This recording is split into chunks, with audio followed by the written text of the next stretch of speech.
Start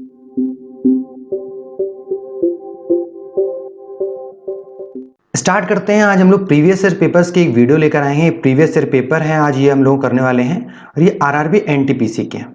ठीक है, ये जो कि आपके एग्जाम में बहुत ही काम आने वाले हैं। ठीक है, तो चलिए शुरू करते हैं बिना किसी देरी के। सबसे पहला क्वेश्चन है आपका ये, निम्नलिखित विकल्पों में से प्रश्न चिन्ह के स्थान पर आने वाले संख्या चिन्ह। आपको बहुत अच्छे से पता होगा कि मिसिंग नंबर का है क्वेश्चन और मिसिंग नंबर कम से कम आपको 2 से 3 मिलने वाले हैं। तो चलिए सबसे पहले मैं आपको बता दूं कि आपको मिनिमम से मैक्सिमम की ओर वर्कआउट करना है। ठीक है, मिनिमम से मैक्सिमम की ओर। ओके, मिनिमम से मैक्सिमम। तो आप मुझे बताइए, अगर मैं 9 और 17 को देखूं तो सबसे पहले मैं क्या करूं, मैं 9 में 2 का गुणा कर दूं। 9 दूनी कितना होता है, 18 होगा। ठीक है, मैं 17 में 3 का गुणा कर देता हूं। 17 में जरा 3 का गुणा करिए, 17 तो 51 हुआ। अब जरा मैं इनको ऐड कर देता हूं। जैसे ही मैं इनको ऐड करूंगा तो ये कितना हो जाएगा, 69। आई होप ये लॉजिक हमको मिल गया। ठीक है, जरा इसमें भी देख लेते हैं क्या इसमें ये लॉजिक काम कर रहा है कि नहीं। 13 टू जा कितना होता है, 26 होता है। 11 टू जा कितना होता है, 22 होता है। 11 3 जा कर दिए 33 हो गया ये आपका। जरा इसको आप ऐड कर दीजिए, ऐड करेंगे तो ये कितना हो जाएगा, 15 हो गया। That's our answer. मतलब अब हम यही इसमें निकाल सकते हैं लॉजिक। कैसे लॉजिक लगाएंगे, मैं x में मल्टीप्लाई करूंगा 2 का, यानी 2x हो गया, प्लस का मैं 13 मल्टीप्लाई करने वाला हूं 3 का, इक्वल टू 49।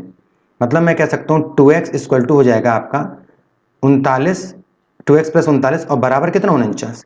जरा 39 यहाँ ले जाइए आप तो 10 बचेगा। मतलब 2x इक्वल टू 10 हुआ। Then we can say x की जो वैल्यू है वो आपकी 5 होगी। आई होप ये क्वेश्चन आपको क्लियर हुआ होगा। चलिए देखते हैं अगला क्वेश्चन। अगला क्वेश्चन है, कह रहा है 10x equal to 25 square minus 15 square और हमें x की वैल्यू आपसे पूछी गई है। आप मुझे बताइए 25 का जो स्क्वायर होता है वो होता है 625। ठीक है, माइनस 15 का स्क्वायर कितना होता है, 225 होता है। 15 का स्क्वायर आपका 225 हो गया और ये मुझे 10x के इक्वल करना है। ठीक है, आप बताइए जरा इन दोनों को अगर मैं सब्ट्रैक्ट कर दूं तो मैं कह सकता हूं कि 10x की जो वैल्यू है वो आपकी कितनी आ जाएगी, 400 आ जाएगी। यानी मैं कह सकता हूं x की जो वैल्यू आ जाएगी वो कितनी आ जाएगी, 40। यही हमारा आंसर है। मतलब मैं कह सकता हूं कि जो हमारा आंसर है वो कितना है, 40 है। आई होप चीजें क्लियर हो रही होंगी। ठीक है, नेक्स्ट है आपका यहां से क्वेश्चन, 1 से लेकर 10 तक की संख्याओं के वर्गों का योगफल बताना। आप देख सकते हैं इसमें पूछा है आपसे वर्गों का योगफल। आप मुझे बताइए वर्गों के योगफल का जो आपको फॉर्मूला है वो ये होता है n, ब्रैकेट में n+1, 2n+1 और अपॉन में होता है 6। ठीक है, आप बताइए 10 तक पूछा गया है तो मैं कह सकता हूं कि जो n है ना, n की वैल्यू कितनी है, 10 है। तो जरा रख देते हैं यहाँ पर 10 इंटू 10, यहाँ रखेंगे तो 11 हो जाएगा और यहाँ रखेंगे तो कितना हो जाएगा, 21 हो जाएगा और अपॉन में कितना हो जाएगा, 6 हो जाएगा। 3 से कट कर दिए, 3 दूनी 6 और ये 3 सत्ती 21 हो गया। ठीक है, 2 से ये कट कर दिए, 2 पंचे 10 ही हो गया। ठीक है, आप बताइए 7 पना 35 ये हुआ और 35 में हम मल्टीप्लाई किसका कर देंगे, 11 का मल्टीप्लाई कर देते हैं। तो 11 पचे 55, 11 तिया 33 और 5 कितना हुआ, 38। मतलब हम ये कह सकते हैं कि 385 हमारा उत्तर है, यानी कि जो हमारा उत्तर है वो कितना है, सी ऑप्शन। आई होप चीजें यहां पर क्लियर हो रही होंगी आपकी। दूसरा क्वेश्चन है आपका ये, एक व्यापारी अपने सामान पर क्रय मूल्य से, देखिए सामान पर की बात कर रहा है किससे, क्रय मूल्य से। ये बहुत इंपॉर्टेंट पार्ट है, क्रय मूल्य से। तो मैं आपको बताऊं जब कभी भी एमपी की जो कंपैरिजन है, एमपी की तुलना अगर सीपी से हो जाए, एमपी की तुलना किससे हो जाए, सीपी से, तो हमें यहाँ पे सीपी को हमेशा कितना मानना होगा, 100 मानना होगा। ठीक है, ये क्लियर हुआ, हमें सीपी को कितना मानना होगा, 100 मानना होगा। तो इसको मैं रफ कर देता हूँ। क्वेश्चन अब देखते हैं, अगर एमपी की तुलना सीपी से, तो आप मुझे बताइए कि इस क्वेश्चन में मैं क्या करूं। मैं इस क्वेश्चन में मान लूं कि लेट सीपी इक्वल टू 100 हो गया, तो आप बताइए एमपी इक्वल टू कितना हो जाएगा। यहां से आप देख के बताइए कितना ज्यादा है, यहाँ पे 25% ज्यादा है ना, तो एमपी यहाँ पे 125 हो गया।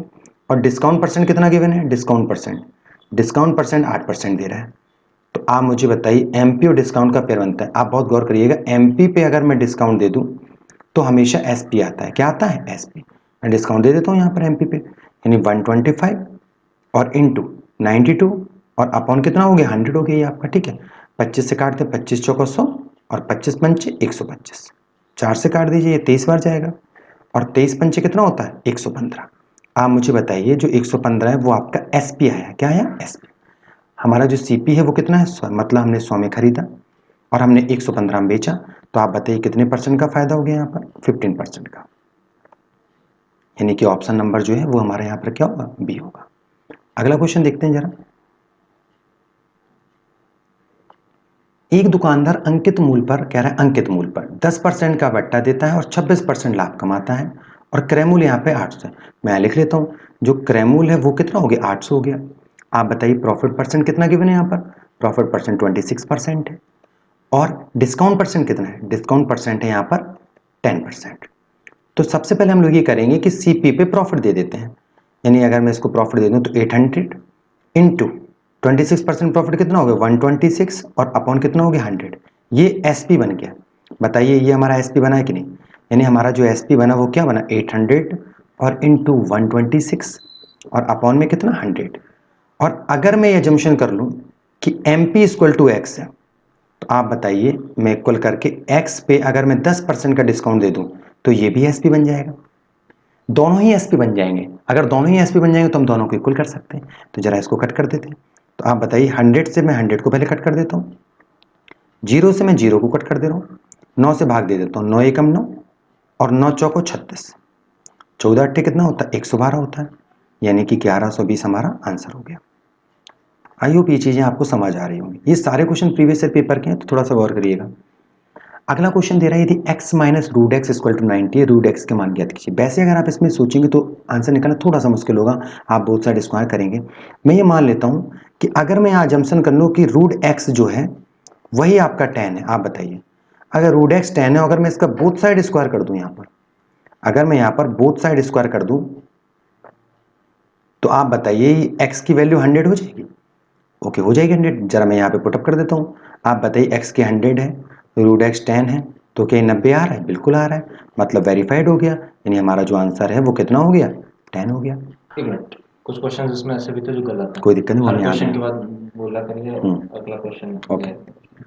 जैसे ये जो क्वेश्चन है कह रहा है 4 अलार्म घड़ियां 3, 4, 5, 8 मिनट के अंतराल पर बजती हैं। ठीक है, आप ये गौर करिएगा यहाँ पर मिनट दिया गया, यहाँ पर कभी सेकंड दिया जाएगा, कभी आवर्स दिया जाएगा। ठीक है, तो अब जब भी कभी घंटियों वाले सवाल आएंगे, जब भी कभी घंटियों वाले सवाल आएंगे हम हमेशा क्या लेंगे, एलसीएम लेंगे। आप बताइए जरा एलसीएम ले लेते हैं इसका। 3, 4, 5, 8 का एलसीएम लेने का तरीका क्या होगा, आप ये सोच लो कि सबसे बड़ा नंबर ही आपका एलसीएम है, तो माना हमारा एलसीएम 8 है तो 8 को छोड़ देते हैं। अभी 5 की कमी है, 5 इसमें है नहीं तो 5 भी इसमें रख लेते हैं। अब 5 छोड़ देते हैं। अभी 4 तो इसमें पूरा पूरा है तो 4 को नहीं लेंगे, 3 की कमी 3 यहाँ ले लेते हैं। आप बताइए इसका मल्टीप्लाई करेंगे तो 120 आ गया, लेकिन क्या मिनट, 120 मिनट को अगर मैं आवर्स में कन्वर्ट करूं तो मैं कह सकता हूं कि हमें 2 घंटे लगेंगे। कितने घंटे लगेंगे, 2 घंटे। आप बताइए 6 बजे मिले थे, 2 घंटे बाद और मिल लेंगे, यानी कितने बजे मिलेंगे, 8 बजे। ऑप्शन नंबर आपका कितना हो गया, ए हो गया। देखते हैं अगला क्वेश्चन। नेक्स्ट क्वेश्चन है आपका, इसको देखिए हम ऑप्शन से भी कर सकते हैं। आप बताइए 169 की वैल्यू 13 है। आप बताइए यहाँ पर कितने वैल्यू 1 2 3 4 5 6 7 8, मतलब ये कंफर्म हो गया कि जिस नंबर में अगर रूट 8 को हम लोग, अगर इसमें 8 वैल्यू है तो बाहर जब ओपन होंगी तो कितने आएंगे, 4 डेसिमल आएंगे। इसका मतलब हमारा जो आंसर होगा 4 डेसिमल पे होगा, मतलब ये भी गलत हो गया, ये 3 डेसिमल, ये भी गलत हो गया। अब हमारे ये 2 आंसर बचे। चलिए आप बताइए ऊपर 169 है, रूट के बाहर खोलेंगे तो 13 आएगा और 13 से 13 डिवाइड करेंगे तो 1 आएगा ना, इसका मतलब हमारा जो आंसर होगा वो ये वाला होगा। आई होप ये क्लियर हुआ होगा आपको। नेक्स्ट क्वेश्चन है आपका, निम्नलिखित में से कौन सी सबसे छोटी बहन है। इसको लगाने के बहुत सारे तरीके, अभी तो मैं बस आपको एक तरीका बताता हूँ। ये देखिए आप सब में सबसे पहले हम 0 लगा देते हैं। क्या लगा देते हैं, 0। 5 का भाग दे दीजिए, ये 6 बार जाएगा। 6 का भाग दीजिए, 6 7 42, 6 48, ये 8 बार जाएगा। 3 का भाग दे दीजिए, ये 3 18, 6 बार जाएगा। 5 का भाग दीजिए, 1 8 40, ये 8 बार जाएगा। आपसे क्या पूछा है, आपसे छोटी पूछ रहा है, इसका मतलब ये दोनों नंबर फिर से ले लेते हैं, 3/5 ले लेते हैं और यहाँ पर ले लेते हैं 2/3, क्रॉस मल्टीप्लाई करा देते हैं तो ये 9 बनेगा और ये 10 बनेगा। तो आप खुद ही समझ गए होंगे कि सबसे छोटी कौन सी है, 3/5, यानी हमारा जो ऑप्शन है वो ए सही है। क्लियर हुआ। अगला क्वेश्चन देखते हैं जरा। कह रहे 40 मीटर रस्सी से घिरे आयताकार मैदान का अधिकतम क्षेत्रफल बताइए। देखिए हमें अधिकतम क्षेत्रफल बताना है और 40 मीटर रस्सी, इसका मतलब ये हुआ कि रस्सी का जो परिमाप हुआ वो 40 मीटर हुआ। परिमाप कितने मीटर है, 40 मीटर। आप बताइए आयताकार है तो आयत का परिमाप क्या होता है, आयत का जो परिमाप होता है वो होता है 2 लंबाई धन चौड़ाई, 2l प्लस बी होता है। आप बताइए, मैं इसको लिख देता हूँ 2l प्लस का बी इक्वल टू कितना हो जाएगा, 40 हो जाएगा, यानी l प्लस बी की वैल्यू कितनी होगी, 20 होगी।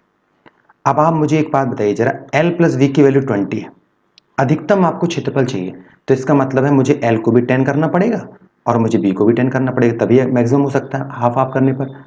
तो आप बताइए इसका एरिया कितना हो जाएगा 100, यही हमारा आंसर है डी। अच्छा एक चीज़ इसमें देख लीजिए, मैंने इसमें ऑप्शन डाल रखे हुए हैं कि जो रेलवे में जो ऑप्शन आते हैं वो बहुत इंपॉर्टेंट सकते हैं। आप बताइए, इसमें देखिए ऑप्शन जम्बल्ड है, पहले का डी दिया है, दूसरे का बी दिया है, तीसरे का सी, तो जल्दी में लोग क्या करते हैं ना कि हम ये देख लेते हैं हमारा ऑप्शन डी सही है, तो हम डी मतलब हम मान रखेंगे डी हमारा चौथा ही है। बट रेलवे क्या करता है, रेलवे साइको टेस्ट भी लेता है लास्ट में, तो रेलवे अपने ऑप्शंस को जम्बल्ड करता है, तो बहुत ही गौर करने वाली बात है। ठीक है, अगला क्वेश्चन है यहाँ पर, दो लगातार सम संख्याओं गुणनफल 528 है। देखिएगा सबसे छोटी संख्या हमको बतानी है। आप मुझे एक बात बताइए, सबसे छोटी संख्या अगर मैं 18 को सबसे छोटी मान लूं तो अगली 20 होगी, अगर मैं 22 को सबसे छोटी मान लेता हूं तो अगली 24 होगी, अगर मैं 20 को सबसे छोटी मान लेता हूं तो अगली 22 होगी, लगातार बोल रहा है ना। अगर 24 को मान लेता हूं तो अगली 6 होगी। आप बताइए, हमें इकाई का अंक 8 चाहिए, इसमें इकाई का अंक 0 गलत, इसमें इकाई का अंक 8 है, यही हमारा आंसर है, यानी कि 22 हमारा आंसर हो। आई होप ये क्लियर हो रहे होंगे आपको। एक और क्वेश्चन देख लेते हैं जरा, जैसे ये क्वेश्चन दे रहा है, बहुत ही इंपॉर्टेंट क्वेश्चन है, मिसिंग नंबर तो बहुत पूछा जाता है रेलवे में। आप बताइए सबसे पहले क्या करें कि अगर मैं 9 का मल्टीप्लाई 5 में करूँ, 9 पना 45, और देखिए 45 आपको दिख रहा है, सिर्फ 45 को देखना है आप, सिर्फ 45 को। आप बताइए 9 का मल्टीप्लाई अगर करेंगे तो 45 मुझे दिखा ना, ठीक है, और ये 3 जीरो का त्यों रख दिया मैंने, तो बताइए 10 छक्का 60 हुआ, रख दिया मैंने 60, 4 में उतार दिया सीधा, तो 11 सत्ते कितना होता है 70, और 5 बीच का यहाँ आ जाएगा 577। मैं आपको फिर बता दूं, ये मिसिंग नंबर है, इसमें क्वेश्चंस आपको बहुत ही गौर से लगाने होंगे। ठीक है, बहुत ही इंपॉर्टेंट क्वेश्चंस हैं, हर बार रेलवे कम से कम आप ये मान लीजिए कम से कम रेलवे 2 से 3 क्वेश्चन पूछता है। ठीक है, अगला क्वेश्चन देखते हैं जरा, यदि चक्रवृद्धि ब्याज की राशि 3 वर्षों में 10% दर से 5324 हो जाती है, इसका मतलब ये अमाउंट गिवन है, ये क्या गिवन है, ये अमाउंट गिवन है। आप बताइए 10%, अभी हम लोग पूरा सीआई एसआई को कंप्लीट करेंगे, आप बिल्कुल टेंशन मत लीजिए। ठीक है, सीआई को कैसे करना है, एसआई को कैसे करना है, शॉर्ट ट्रिक के अकॉर्डिंग भी, कॉन्सेप्चुअल भी सब लोग करेंगे। ठीक है, आप बताइए 10% है, तो 10% को मैं क्या लिख सकता हूँ, मैं 10% को 1/10 लिख सकता हूँ, ये हमारा होता है प्रिंसिपल और ये हमारा होता है इंटरेस्ट। मतलब मैं कह सकता हूँ कि पहली साल 10 से बढ़कर 11 हो गया, बताइए सही है, दूसरे साल फिर 10 से बढ़कर 11 हो जाएगा क्योंकि 3 साल में 11 है, तीसरे साल फिर 10 से बढ़कर 11 हो जाएगा। मतलब मैं कह सकता हूं कि 1000 बढ़ के 1331 हो जाएगा ना, और 1000 बढ़ के 1331 हो जाएगा, यानी 1331 ही हमारा 5354 है। बताइए इसका मतलब ये इसका कितने गुना है, ये इसका 4 गुना है, तो 1000 का भी 4 गुना कर दीजिए, कितना हो गया 4000। सवाल के तरीके तो आपको ये रखने हैं, ठीक है, और इसी तरीकों को मैं फॉलो करने वाला हूं। तो ये आपका अंतिम क्वेश्चन था। अगर आपको लगता है ये सारे क्वेश्चन आपके काम के हैं और इसी तरह से हम लोग रेलवे के या एसएससी के या अभी यूपीएसआई आने वाला है, यूपीएसआई के बहुत सारे मॉक और प्रीवियस ईयर पेपर लगाएं, तो अगर आपको लगता है ये वीडियो आपके काम का है तो प्लीज़ इसे शेयर करिए, सब्सक्राइब करिए और बने रहिए हमारे चैनल पर।